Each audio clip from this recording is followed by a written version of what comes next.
A kind, single mom paid for an old man's coffee, never knowing he was a billionaire.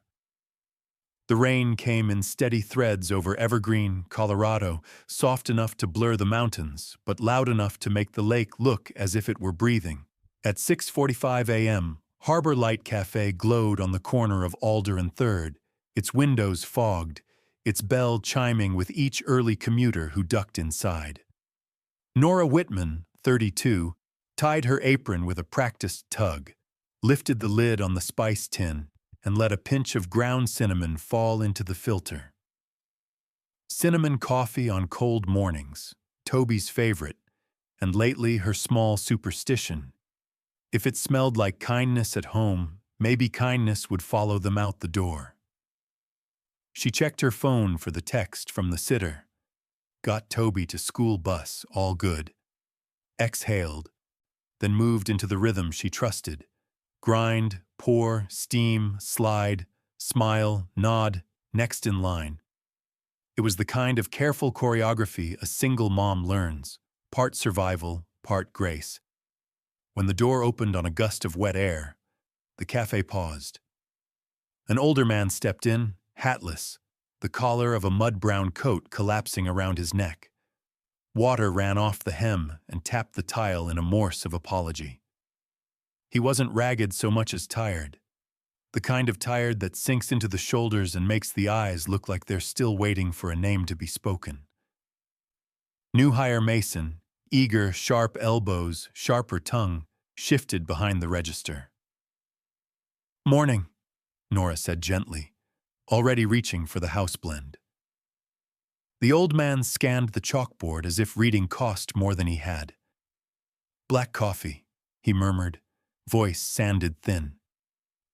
Mason punched a key, announced the total louder than necessary, and waited. The man's hands went to the obvious pockets first, and when they came up with nothing, he patted his coat again, slower now. A startled look crossed his face, the kind of flicker you get when the bus pulls away with your bag still on it. "I must have left my wallet," he said, swallowing, trying to smile at the floor. "If it's all right, I can sit until the rain—" "This isn't a waiting room," Mason cut in, folding his arms so the apron logo faced the room like a badge. Two suits in the corner snickered into their lids. A pair of college kids near the pastry case pretended not to hear while hearing everything. "If you can't pay, you can't stay," Mason declared, proud of the rhyme. The man drew back as if the counter itself had pushed him. He wasn't begging, Nora thought. He was bracing against weather, against the weight of being seen only when you're in someone's way. She didn't ask permission. She set the pitcher down, slipped a 5 from her tip jar, and placed it on the counter with a small, decisive tap. "That covers his coffee," she said, eyes steady on Mason's, then softer to the man. "And a seat by the window." A hush passed through the room like the moment after a dropped glass doesn't shatter. Mason flushed, reaching for an argument he hadn't rehearsed. One of the suits huffed. "Saint Nora," he muttered, and the other tried a laugh that landed crooked. Nora didn't turn toward them. She finished the pour-over, let the cinnamon bloom in the steam, and added a little sugar, because kindness should taste the way it says it will. Sliding the mug across, she nodded toward the lake-facing table, the one where the glass caught the morning light even on a rain day. "No judgment," she said, not loudly, just enough to set the temperature of the room. The old man met her eyes, and for a second they were level, a stranger and a single mom holding a bridge between them, made of steam and a $5 bill. "Thank you," he whispered, not furtive but reverent, as if the thanks wasn't for the coffee at all. He moved to the window, hands cupped around the warmth, watching the rain stipple the lake in rings. Work resumed with a rustle of paper sleeves and the thunk of tampers, but the air had changed. People lifted their cups a little more quietly, as if sound, too, could bruise. In the back, Nora's manager peered out of the office door with a look that said there would be a conversation later. Let it come, she thought, rinsing the metal pitcher and resetting her station. You can lose $5 and keep your dignity. That math always works out. A lull arrived, 3 breaths long, maybe 4, and with it the smallest of miracles. The scent of cinnamon threaded through the room until it felt like the inside of a good memory. Nora wiped the counter, glanced at the empty spot in her tip jar where the 5 had been, and pictured Toby's crayon drawing on the fridge, a stick figure mom passing a cup to a smiling stick figure stranger under a lopsided umbrella. Smells like Christmas, Mom. She smiled without meaning to. Outside, a bus hissed past, throwing a silver sheet of water against the curb. Inside, an old man took his first slow sip and closed his eyes. Somewhere between those two sounds, hiss and hush, Nora felt something click into place, small as a bead, sturdy as a button. The day had started the way it needed to. It wasn't charity. It wasn't theater. It was a cup of coffee that said, "You still belong here." By the time the lunch crowd thinned, the smell of cinnamon had faded, leaving only the faint trace of disinfectant and the soft hum of the refrigerator behind the counter. Nora wiped down the last table, glancing toward the empty window seat where the old man had sat hours earlier. The cup was gone, but he'd left a folded napkin under the saucer, blank, as if the gesture itself had been enough. She tucked it into her apron pocket before the manager's door creaked open. "Nora," Brian called, his tone clipped, the kind that didn't wait for a response.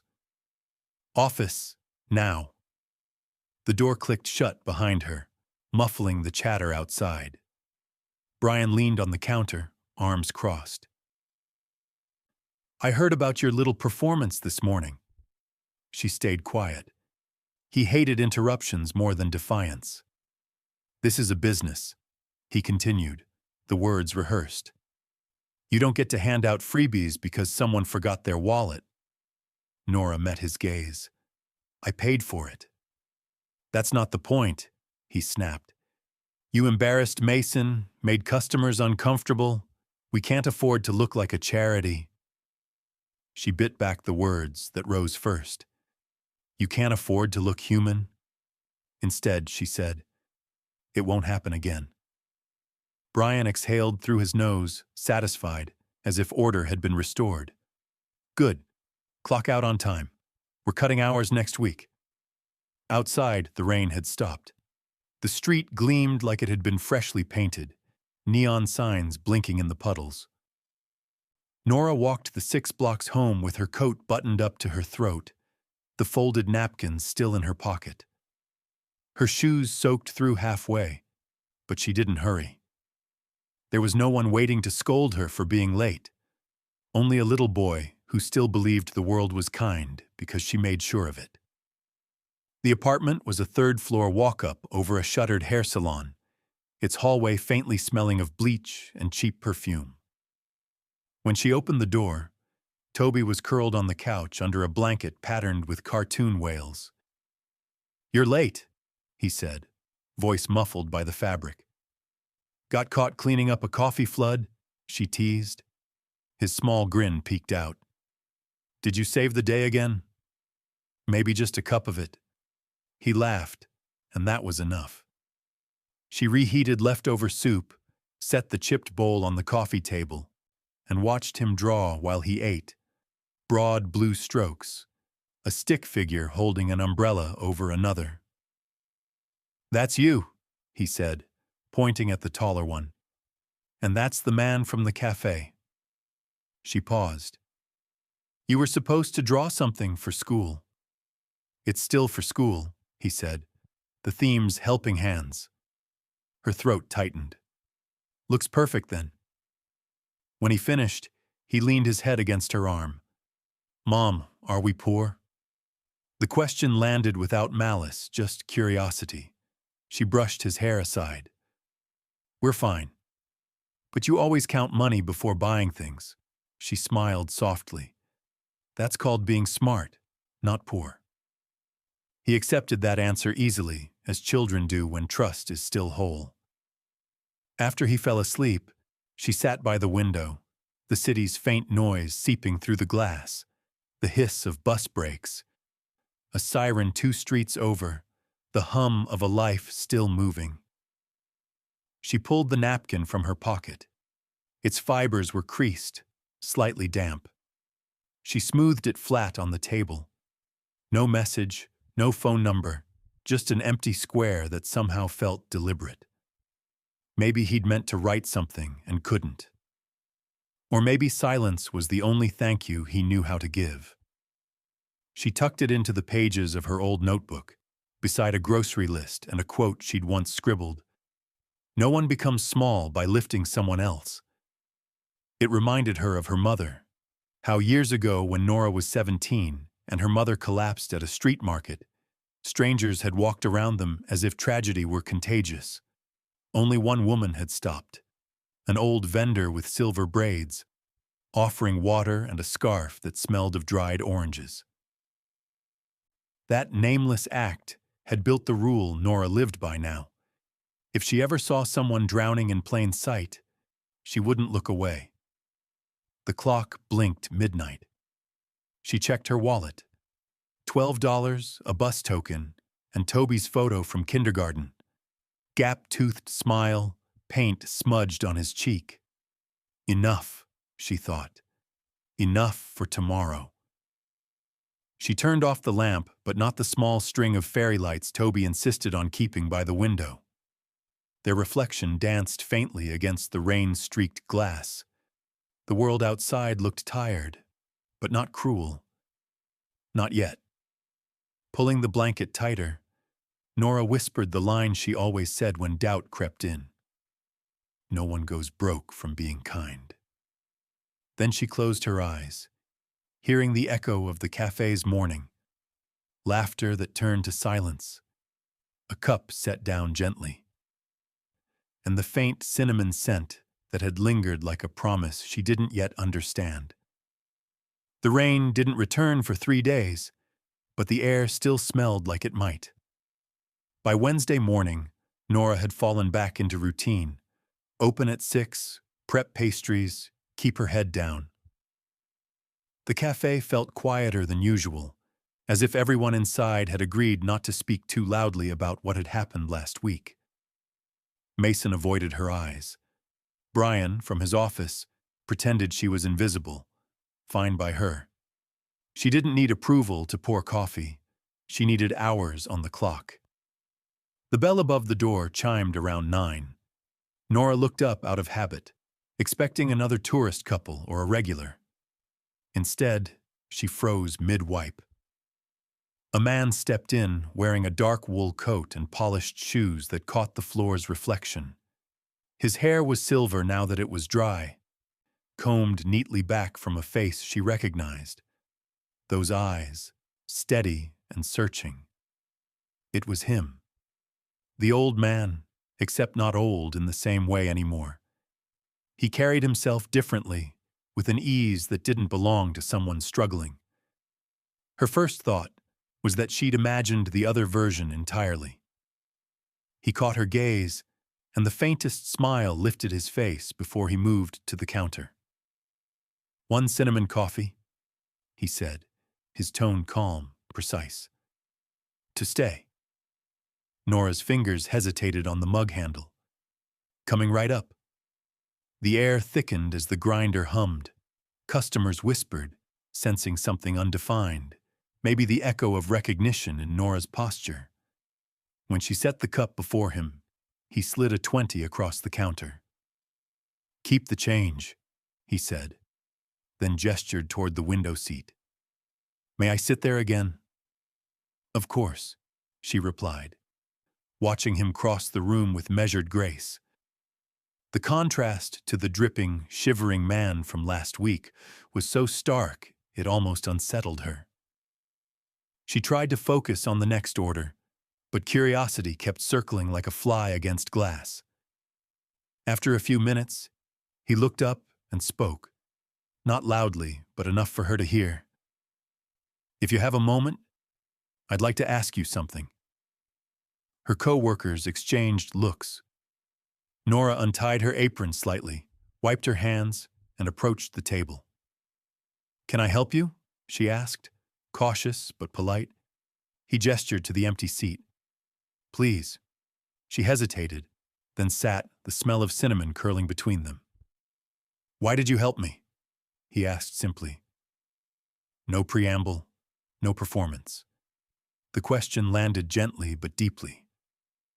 "You didn't know me," he added. "You had nothing to gain." Nora's first instinct was to deflect with humor, but his sincerity disarmed her. "You looked embarrassed," she said finally, like someone who wasn't used to being treated that way. "I couldn't just stand there." "Most people did," he said, glancing toward the counter. Mason busied himself with cups that didn't need stacking. Nora shrugged. "Maybe they were afraid of looking foolish. I was too once." She paused, tracing the rim of her mug. "When I was 17, my mom collapsed in a market. Nobody stopped. Not one person. Except this old lady who probably had less than we did. She gave us water and stayed until the ambulance came. I never forgot that." She smiled faintly. "So when I saw you, I guess I remembered her." The man's expression softened, lines at the corners of his eyes shifting into something like relief. "That's a story worth remembering," he said quietly. "People forget kindness has lineage." Nora tilted her head. "Lineage? It passes down like an heirloom," he explained. "You didn't just help a stranger. You carried forward what someone once gave you." He reached into his pocket, drew out a small notebook, and wrote something before tearing the page and folding it in half. "Take this," he said, placing it on the table. "It's not a tip." "What is it?" "A question," he answered. "Answer it when you're ready." She didn't open it until after her shift, sitting at the back table while the dishwasher hummed. On the paper, written in neat slanted script, were 6 words. "What if kindness is the beginning?" She stared at them for a long moment, tracing the curve of each letter with her eyes. The words didn't sound like a riddle, they sounded like an invitation. When she looked up, he was gone. Chair empty, cup rinsed, no trace left except the faint cinnamon swirl drying on porcelain. On the counter, a napkin lay folded into a square. Nora picked it up, recognizing her own handwriting from last week's receipt. No judgment. He must have kept it, then brought it back. The idea made her chest tighten. Maybe it was his way of answering her without words. Outside, the lake had turned silver under the afternoon sun. Nora watched it shimmer through the glass, feeling that same odd pull she'd felt during the rainstorm. A sense that her life had just shifted, slightly but irreversibly, like the moment before a door clicks shut behind you and you realize you're not quite the same person anymore. The folded note sat on Nora's nightstand for days, tucked between her bills and Toby's crayon sketches. Every time she reached to pay something or clean, her fingers brushed it, and the question whispered again. What if kindness is the beginning? By Friday, she still hadn't answered it, but she carried it in her bag like a charm she wasn't ready to name.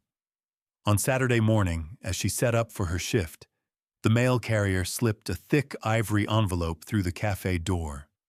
Her name, Ms. Nora Whitman, was written in an elegant hand that didn't belong to bills or advertisements. Inside was a formal invitation printed on heavy paper embossed with a gold seal. "Mr. Walter N. Wells requests the honor of your presence at Highland Lodge. Sunday at 4 p.m., a single line beneath, to discuss an opportunity inspired by your kindness. Nora blinked, reading it twice. Walter N. Wells, the signature initials from that napkin, N.W., the same as the ones he'd written to her. A chill of disbelief rippled through her. "You've got a secret admirer?" Mason joked when he saw her staring. "Maybe," she said, pocketing the envelope before he could see the letterhead. The next afternoon, she left Toby with her neighbor, Mrs. Levin, whose eyes twinkled at the sight of Nora's only clean blouse. "You're glowing, dear," she teased. "You meeting a man or a miracle?"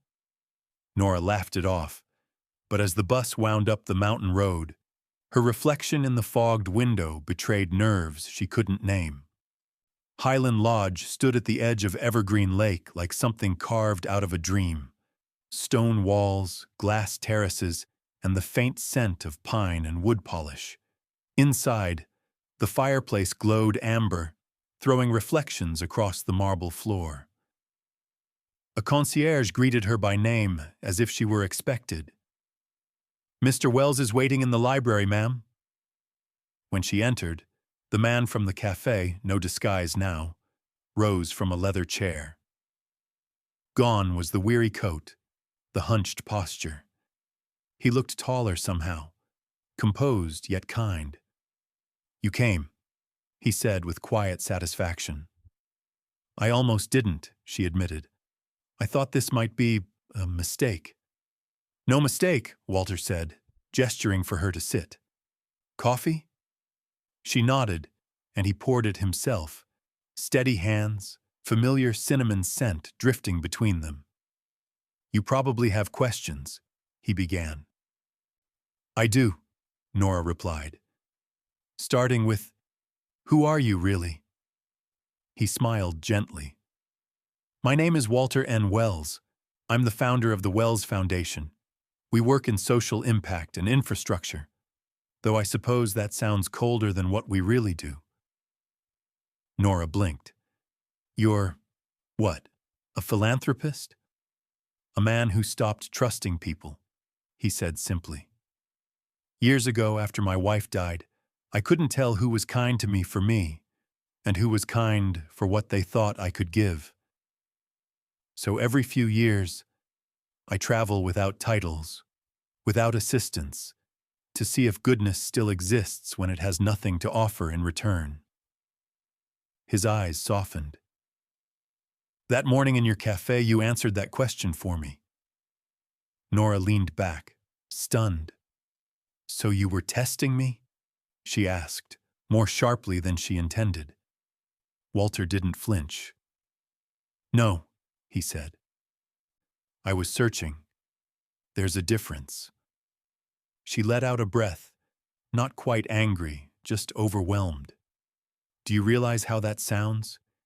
You pretend to be someone else, walk into people's lives, and then what? Decide who passes?"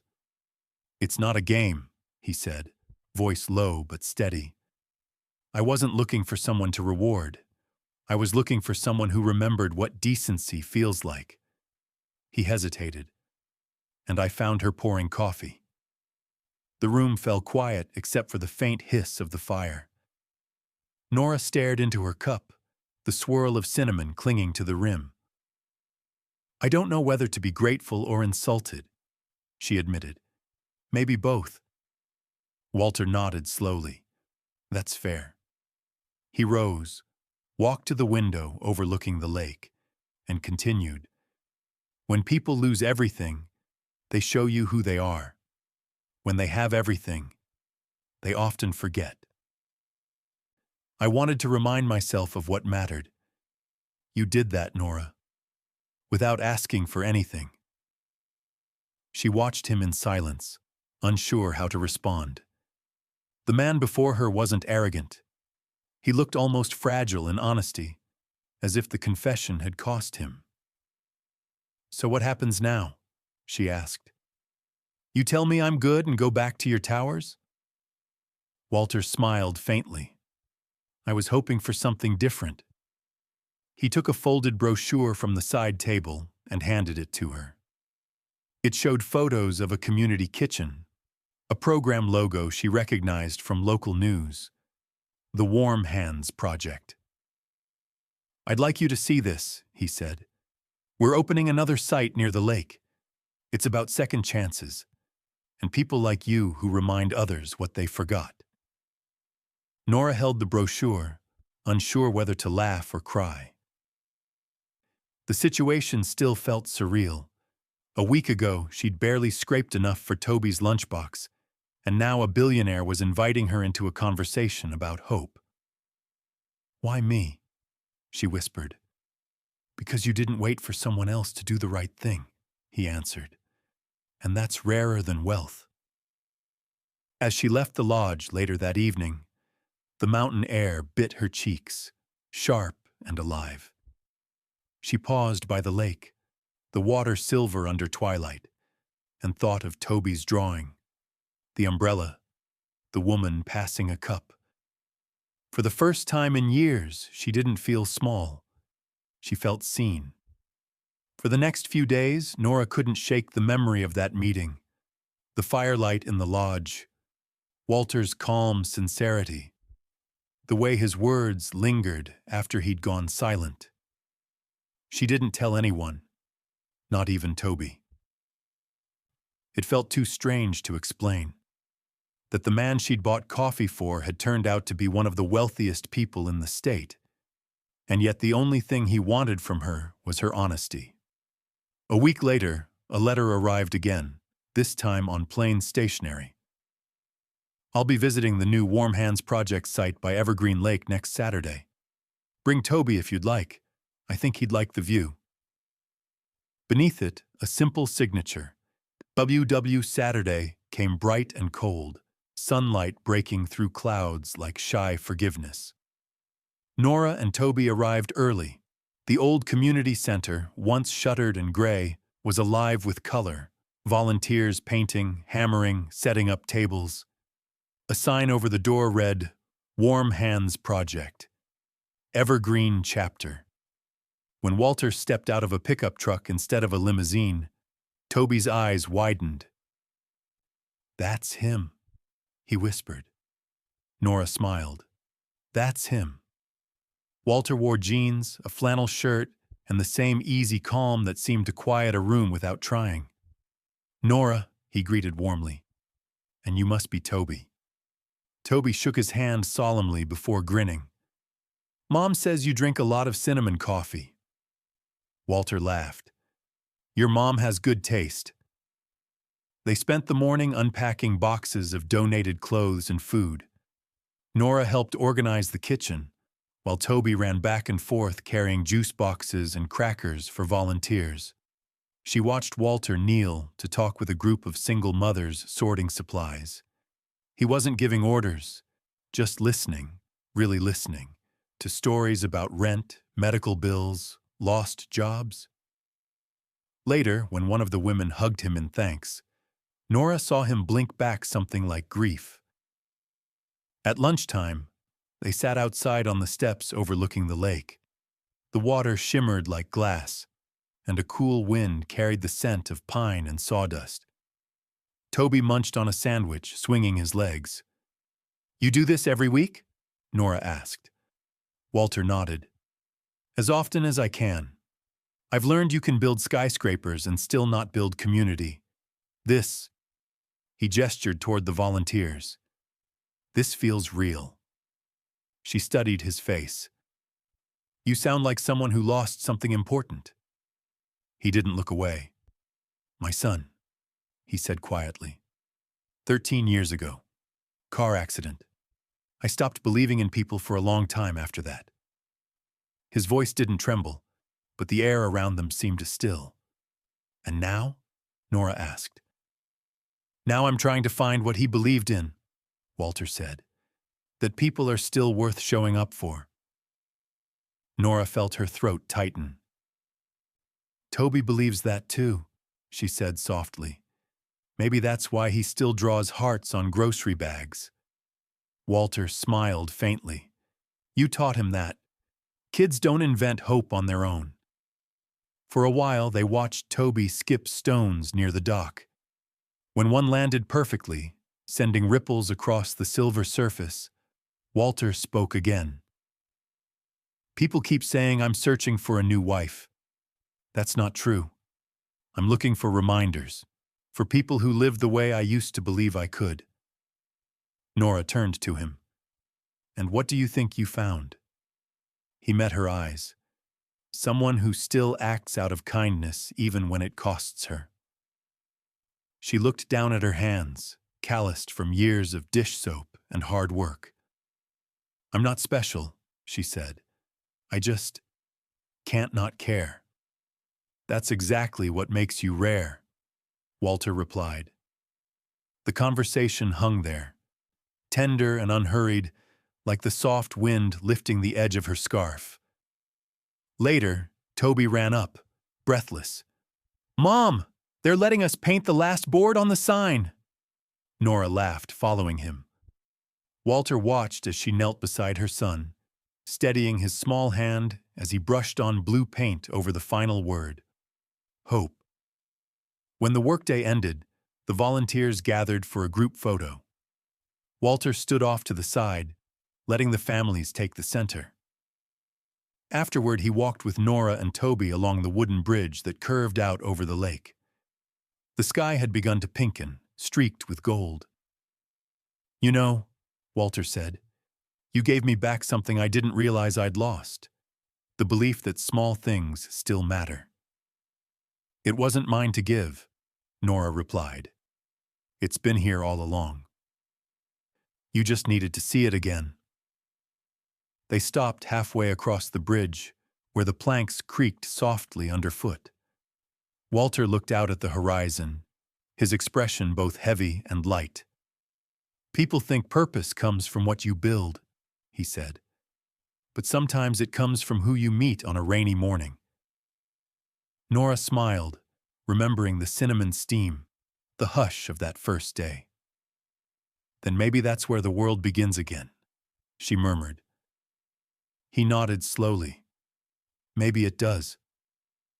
As the sun slipped behind the mountains, Toby ran ahead, his laughter echoing over the water. Walter and Nora followed, their reflections side by side in the shifting light. Two people from different worlds, walking the same path for a while, bound not by wealth or fate, but by the quiet knowledge that kindness, once shared, never really stops traveling. By the following month, the snow had started to dust the peaks above Evergreen. The mornings came crisp and pale, and the smell of cinnamon followed Nora everywhere, on her coat, in her hair, even in the corners of her thoughts. The Warm Hands project had become part of her week. She worked extra shifts at the cafe and volunteered there on her days off, helping serve breakfast to single moms who reminded her of herself a few years ago. Tired, proud, still standing. Walter visited often, never making a show of his wealth. Sometimes he arrived with boxes of donated books or toys.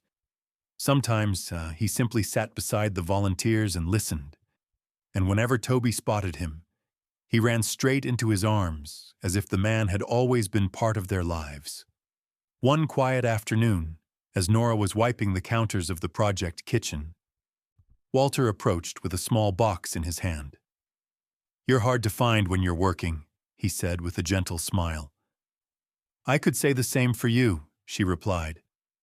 I didn't think billionaires knew how to scrub pans. We learn faster when no one else does it for us, he said lightly. Then his tone softened. Nora, I want to show you something. He handed her the box. Inside, nestled in velvet, was a simple silver bracelet, slender and unadorned, except for a small engraving on the inside. Begin with 1 cup. The words caught her breath. It's beautiful, she whispered. It's a reminder, he said. The first act that started everything. Nora traced the engraving with her fingertip.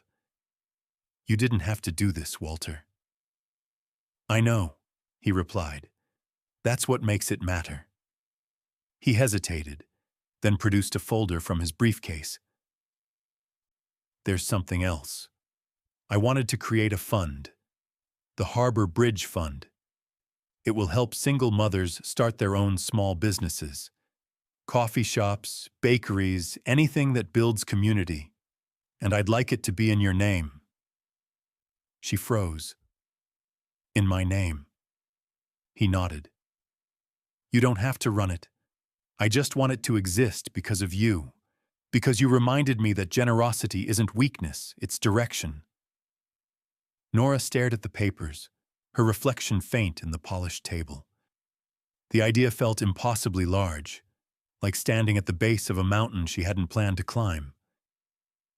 Walter, I can't accept this. I'm not some symbol to hang a charity on. It isn't charity, he said quietly. It's continuation. She shook her head. Maybe for you, but I've spent too long trying to build something of my own. If I accept this, I'll always wonder if it was mine or yours. For a moment, silence filled the room, broken only by the faint hum of the heater and the sound of Toby laughing outside with the other kids. Walter placed his hands on the folder and nodded slowly. Then tell me what is yours, he said. Nora thought for a long time. A cafe, she said finally. Small, warm, with music and books on the shelves. A place where no one feels like they have to prove they belong. Where kindness is just normal. Walter smiled, eyes glinting with something proud and wistful. Then build it, he said simply. Use the fund, or don't. Either way, you have my faith. She swallowed hard. Why do you believe in me so much? Because you act like the world can still be kind, he said. And you're right. He reached over and gently closed her fingers around the bracelet. Keep this, not as a gift, but as a reminder that beginnings are never small. That evening, as Nora walked home under the orange glow of the streetlights, Toby skipped beside her, humming the tune from the volunteers' radio. The silver bracelet caught the light when she reached to hold his hand. Mom, did Mr. Walter give you that? He asked. He did, she said. What does it say? It says, begin with 1 cup. What does it mean? She smiled. That even the smallest kindness can start something bigger than we imagine. Toby thought about that, then nodded solemnly. Then we should always have cups ready. At home, after Toby fell asleep, Nora placed the bracelet on the table beside the folded note Walter had once given her. She realized now that the note's question, what if kindness is the beginning, had been answered, not in words, but in action. She wasn't accepting a reward, she was inheriting responsibility. The next morning, she filled out her notice at Harbor Light Café. Her hands didn't shake as she signed it. Outside, the lake glimmered under the rising sun, thin layers of ice forming near the edges. The world looked cold, but the light felt new. She touched the bracelet on her wrist and whispered, All right then, let's begin. A full year later, the lake thawed into silver again, and spring crept quietly over Evergreen. The small corner shop once marked for lease now glowed with soft amber light beneath a new hand-painted sign, Harbor Bridge Café. Inside, cinnamon drifted through the air, the same scent that had followed Nora through every chapter of her life. The tables were mismatched but warm, each holding a small vase of wildflowers Toby had picked himself. The chalkboard menu didn't list prices, only a note written in Nora's looping handwriting. Your first cup is on us. Your second, if you can, is on someone else. On the front window, etched neatly in glass, were the words that had become her compass. Kindness is a bridge, not a bargain. The grand opening wasn't grand at all. Just friends from the Warm Hands Project, neighbors from her old apartment building, and a few curious locals drawn in by the smell of baked bread. Nora moved among them with quiet steadiness, greeting each person as if they were family. Toby manned the tip jar proudly, labeling it the Hope Fund. When the door opened with a soft chime, Nora looked up automatically and froze.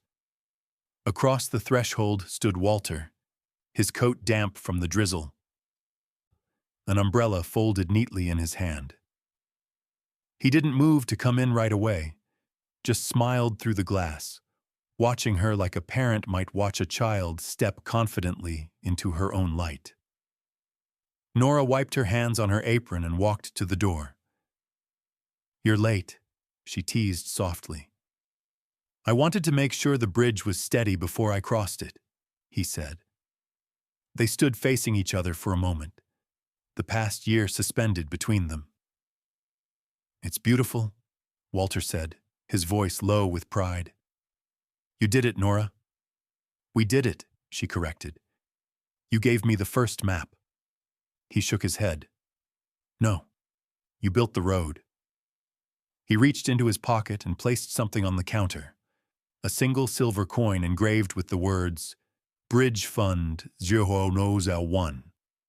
"The first grant," he said, "to whoever walks through that door next and needs a beginning." As if on cue, the bell jingled again. A man, perhaps in his 60s, stepped in, his jacket soaked and hands trembling as he held the door. "Sorry," he mumbled, eyes darting nervously. "I just needed somewhere dry for a bit." The young barista at the counter, Nora's first hire, a 19-year-old named Elena, hesitated. Before she could speak, Nora crossed the room, resting a hand on her shoulder.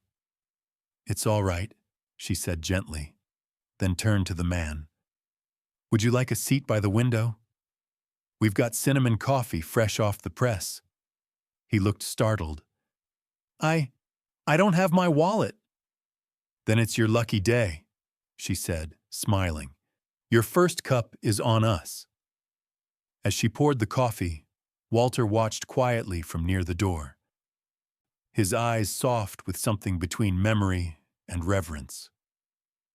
Nora set the cup down before the man, just as she had done a year ago, and for a brief second, time folded in on itself. The rain, the kindness, the $5 bill. When she turned back, Walter was standing outside beneath his umbrella again, not coming in this time. He raised it slightly, nodded once, and mouthed, "Keep going." She nodded back, her throat too tight for words. He turned down the street, disappearing into the drizzle, the reflection of his umbrella flickering across the wet pavement like a moving lantern. Later that evening, when the cafe quieted and the lights glowed against the darkening windows, Nora took the small microphone they used for open nights and cleared her throat. "Thank you all for being here," she said. "This place was built on a $5 cup of coffee and a lot of faith. A year ago, someone reminded me that kindness doesn't need to be remembered. It only needs to be continued. So that's what we're doing here, one cup at a time." The crowd applauded softly. Toby climbed onto the small stage beside her, holding up his own mug, the bracelet on Nora's wrist glinting under the light. "Mom says bridges are made from people," he said proudly, earning a gentle laugh from the room. Nora bent down and kissed his forehead. "That's right," she whispered, "and we just built another one." The final shot lingered on the cafe window, rain trailing down the glass, the words, "Kindness is a bridge, not a bargain," glowing faintly from the inside. Through the reflection, a stranger lifted his free cup, smiling to himself. The narrator's voice would carry the moment home. Sometimes the world doesn't change because of miracles or money. Sometimes it changes because a single mom decided to care on a rainy morning and never stopped. If this story touched your heart, share it. Because kindness only travels when we pass it forward.